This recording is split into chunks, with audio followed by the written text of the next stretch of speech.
Hi, Cliff Sewell, Magical Mindset Podcast. Just wanted to give you a bit of a headline is that on the podcast, we're going to have lots of exciting guests, and that's going to be coming to you on a weekly basis, but also on a very regular basis. It's going to be quite a lot of content of just me sat chatting to you, both in the studio, both out and about. Why am I doing that? Because achievement and mindset is consistency. It's every day. I want to just share my everyday thoughts, my ups, my downs, how I've learned, how I still learn, how I'm still moving forward. And I genuinely hope by sharing that content on a daily, weekly basis, you'll see the real Cliff Sewell, not just a guy in a studio with guests, but somebody who's living a life, who's taught himself that magical mindset. And I'm hoping just by those little snippets of bit of information, those individual podcasts, I'll be able to give you that bit of advice, that bit of inspiration, that bit of help for you to go and create your own magical mindset. I'm going to talk today about alcohol. We're not going to go into the lots of minute detail of alcohol and addiction. I'm just going to talk about alcohol, my story with alcohol, my problems with alcohol, and me the other side of alcohol. Why do I do this one? Because I believe there's a lot of talk about alcohol at the moment. There's a lot of talk about alcoholism. There's a lot of talk about addiction. And that journey always seems to go on to mental health. It does. And what impact is alcohol having on people's mental health? Now, let me be very clear. I know there are a number of people, possibly the majority, who drink alcohol and do not see they have any issue with alcohol whatsoever. I am not preaching to you about alcohol and sobriety. That's not what I'm doing. What I am doing, though, is I get asked this question more often than I get asked about mental health, and I get asked about alcohol. And I get asked by lots of different people about alcohol and how much they drink, and people try and ask me without really asking me the question.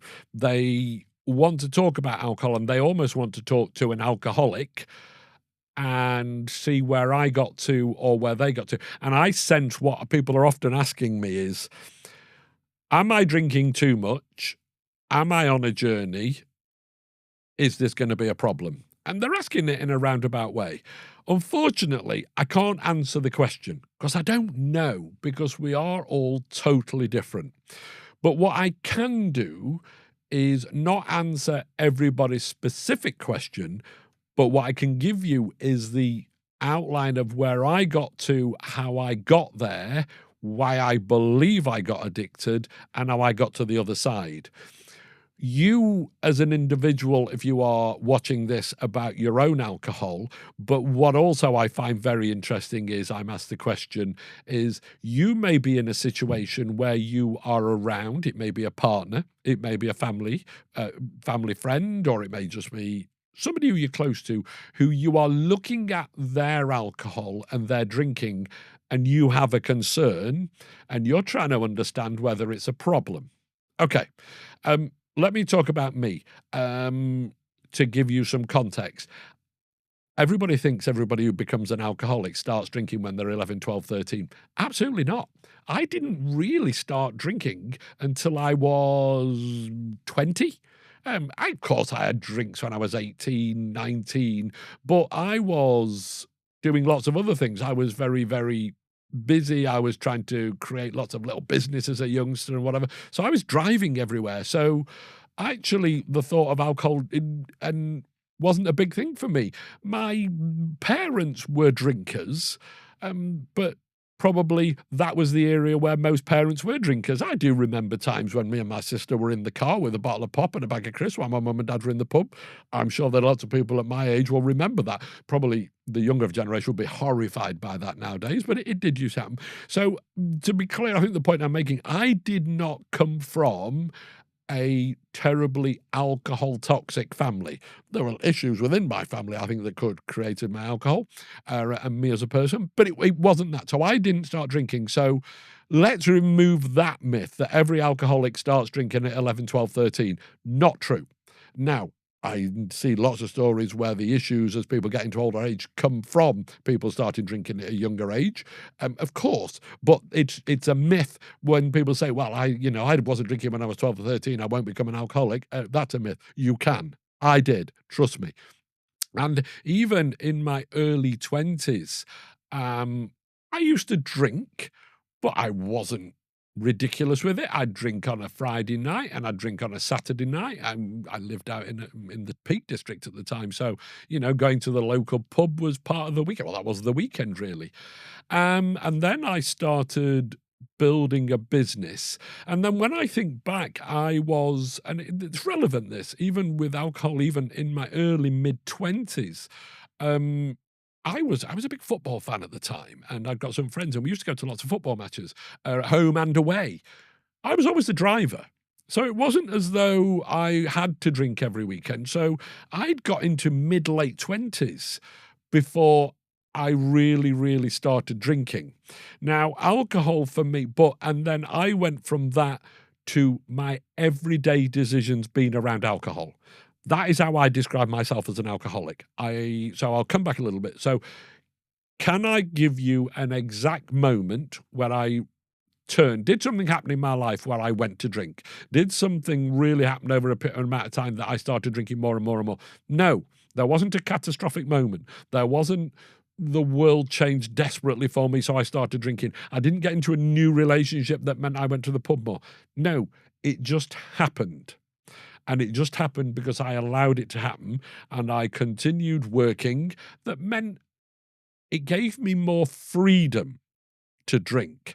And I think that's when I think about my alcohol problems now, where I allowed myself to get on a really, really bad track, was I had the freedom to do it. I ran my own company, so therefore I had nobody particularly watching what I was doing. I didn't have to be in the office at a certain time, and I had freedom to be out and pretend I'm at meetings and pretend I'm entertaining clients. But it just crept up on me, crept up on me, crept up on me. And by the end of it, I talk about this in my book, I'll talk about it in my next book, and I will talk about it on many, many podcasts. What I class as me being an alcoholic. So where was my alcohol problem? Again, alcohol for me wasn't drinking vodka, whiskey, whatever you want to call it, bottles of wine at home. That wasn't the problem. I was drinking 20, 30 pints in a pub over a day session.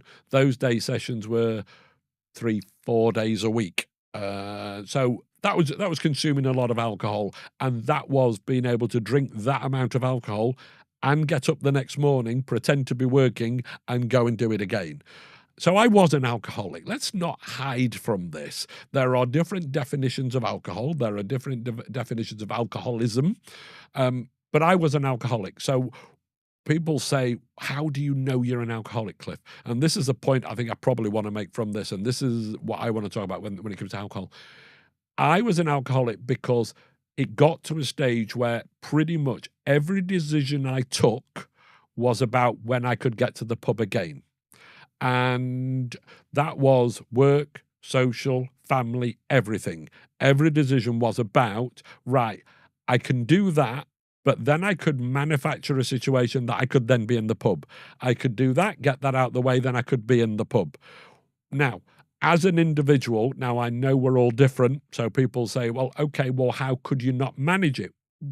I often say, and I don't say this flippantly or disrespectfully to anybody, I never have and I never will see the point of a pint. Oh, let's go for a pint. Let's go for a couple of pints. Literally, it was beyond me. I didn't understand it.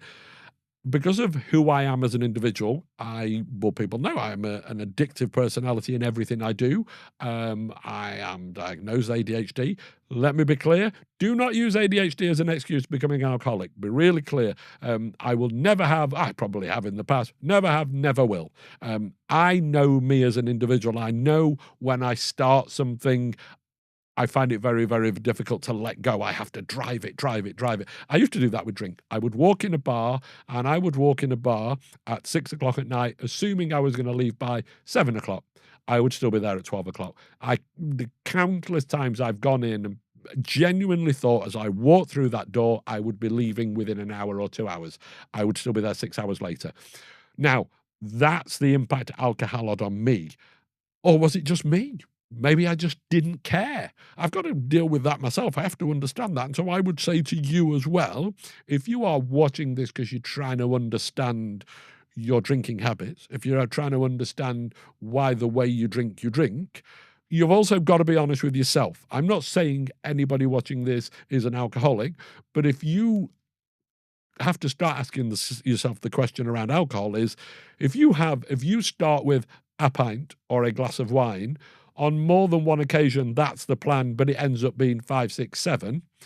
Be really honest with yourself. There's a problem. I'm really sorry, and I don't want to be the preacher of doom and gloom, but people ask me about alcohol. I think alcohol took however many years of my life. I allowed it to.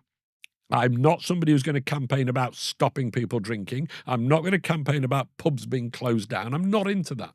People ask me questions about alcohol. I give them the answer. I'm asked a lot about alcohol. This is I answer. It got me. It really did. And I realized, and eventually I had to realize, no, I couldn't have a pint. It was always going to be 5, 6, 10, whatever. So I had to make that decision. Now, so I then went through the journey of getting sober. Now, something I'm very, very clear on. I do not class myself as a recovering alcoholic. Now, that is a personal view. It's a personal statement I will make, and it's a personal statement I'm very strong on. I don't drink anymore. I'm sober. I don't use alcohol. I don't want to use alcohol. Therefore, I'm recovering from nothing. I had a part of my life that was very toxic, a part of my life that created me a whole lot of damage, a part of my life that I still carry a certain amount of shame on. I've worked really hard on whatever, but it has actually put me back. It's taught me a lot, but it put me back a lot of years. But I'm not recovering from it.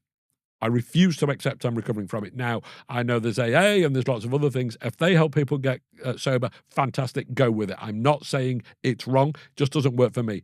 I am sober, I live my life sober, and I enjoy being sober. And that's how I want to see myself. I don't want to see myself recovering from something. There are certain things I don't do. There are certain foods I no longer eat. I don't see myself as recovering from it. I just don't do it. And exactly the same with alcohol. You have to be honest with yourself regards alcohol. Nobody else can help you. Doctors do their very, very best to try and advise. If you think you have an issue on alcohol, just be honest with yourself. But the final point I will make on this is that the time I get frustrated around alcohol is that people say, I'm going to stop drinking, and then I'll see a post somewhere, I'll hear something, and 30 days later, having drank for 5, 10 years excessively, 30 days later, the world is amazing, it's bubblegum, it's flowers. No, it's not. I'm really sorry, guys.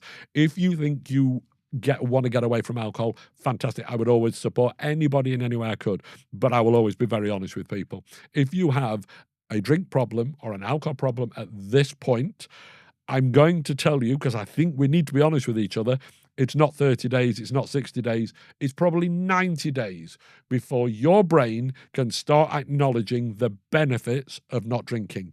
Let me just give you another fact. I don't drink. I never, ever, ever go through a day where I don't think about drinking. And there will be a moment, a snap second where I'll go, oh, drinking. There may be a football game on, there may be rugby on, there may be something on. I'm like, oh, yeah, no, I don't drink anymore. And I can dismiss it really, really quickly. I always will remember being a drinker, and drinking at the time seemed amazing. So I'm being honest on that. I now see how much damage it did for me. I saw how negative it was, but I've dealt with it. There is another side of sobriety. Sobriety does not need to be dull and black and white. There is still colour. It's not black and white TV and sober and colour TV for alcohol. No, my life's very colourful. My life's really, really good because I don't drink, but it's not just because I don't drink. It's what I've replaced it with. I left that journey behind. So I wanted to talk very openly about my view on alcohol and my issues with alcohol because I need people to understand who I am. It wasn't easy. I got there. Do I regret drinking? Here's something. Probably not, because actually I wouldn't be the person I am now, and there's nothing I can do. I can't turn the clock back. I am who I am, and I got to where I got to. That's where I am now. Am I happy sober now? Absolutely. Am I happier sober than I was drinking? Absolutely. Do I achieve more every day because I don't drink? Absolutely. So it's a journey, it's a process, and it goes back to the same thing. It's a mindset. Getting sober is all in a mindset. You've got to put a process in place, you've got to got habits in place, but you've got to put yourself in the right mindset. That's just me talking about alcohol for 15 minutes. It's not preaching, I hope. It's just telling you from a person who used to drink, who used to have a drink problem, no doubt about it, what I went through, why I got there, and where I sit now. Thanks. Hopefully speak to you soon. Bye. Thank you for listening to the Magical Mindset Podcast. Please subscribe, leave a review, share around your network. I'm Cliff Sewell. See you next time.